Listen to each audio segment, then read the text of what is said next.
A plan to fast-track gun ownership is much closer to becoming law of the land in North Carolina.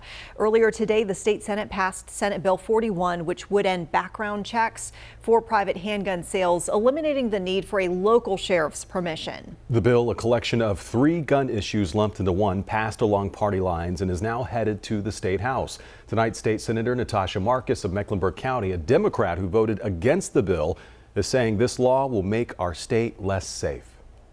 I am speaking up for all the people in North Carolina who I know are out there and are sick of living with the constant fear of gun violence. State Senator Natasha Marcus ired and anguished after her Republican colleagues voted 29-19 along party lines to repeal the state's pistol permit law. Marcus saying the bill, now headed to the state house, paves the way for more guns to land into the hands of people with a history of domestic violence or mental health problems. When a gun is sold, we should check the background of the person who's buying it. That's smart policy. We got to figure out how to do that so it moves quickly. The bill would eliminate background checks for people buying pistols, a process currently mired in backlogs in Mecklenburg County.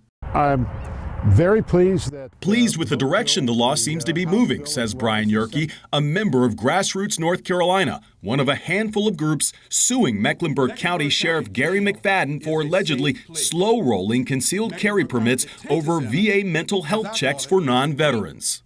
He's kind of stretching the bounds of the law because the law states that he has to award the permit after all required documents are in. However, that is not a required document. Instead of fixing it, instead of getting sheriffs more resources to be able to process those faster, they just want to throw out the whole system. In addition, Senate Bill 41 would launch a 2-year campaign to raise awareness about safe gun storage and suicide. It would also let folks like Yerke on the safety team for his church carry concealed weapons to sanctuaries with private schools on the property. More people carrying guns in general, as long as they're honest and law-abiding citizens, does not make us any less safe. It makes us more safe.